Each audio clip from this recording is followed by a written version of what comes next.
On February 17th, 1600, a man was led to a public square in Rome. His tongue was nailed to a wooden stake so he could not speak. They lit the fire from below. He looked up, not down.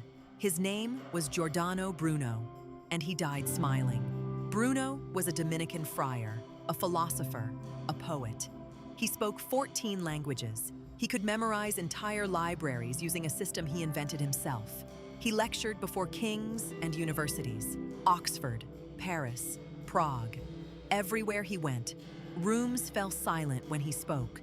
His crime, according to the church, was heresy, the specific charge that led to death. He believed the universe was infinite, that the sun was just one star among billions, that other worlds existed, orbiting other suns, perhaps filled with other forms of life. In 1600, this was not physics. This was blasphemy. The Inquisition held him in prison for 8 years. 8 years. They gave him time to recant.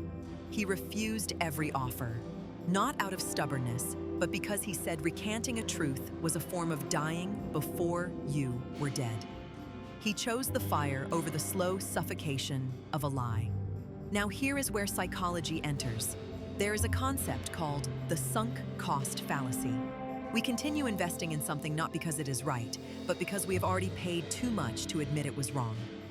The church had 8 years of public proceedings, cardinals, popes, testimonies. To release Bruno was to admit they had been wrong about the sky itself. But this is where history made its first mistake. Everyone blamed the telescope. Everyone said the church killed Bruno because of astronomy, because he agreed with Copernicus, because he pointed at the sky and said the earth moves.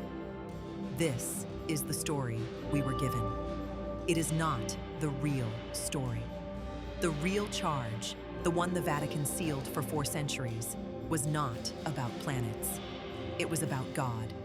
Bruno believed in pantheism, that God was not a ruler sitting above creation, that God was in the fire, in the grass, in the criminal and the saint alike, that every human being was already intrinsically divine.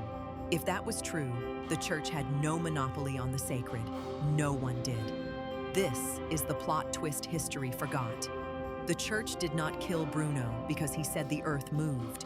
They killed him because he said God had moved, had dissolved into everything, leaving no need for intermediaries, no need for confession, no need for a pope, no need for Rome. 4 centuries later, quantum physics discovered something they called field theory.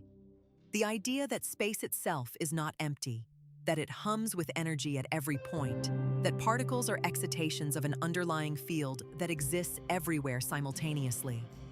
Bruno called it the infinite divine. Physicists call it the quantum vacuum. They are describing the same room. Bruno was canonized by no one. There is no feast day in his name.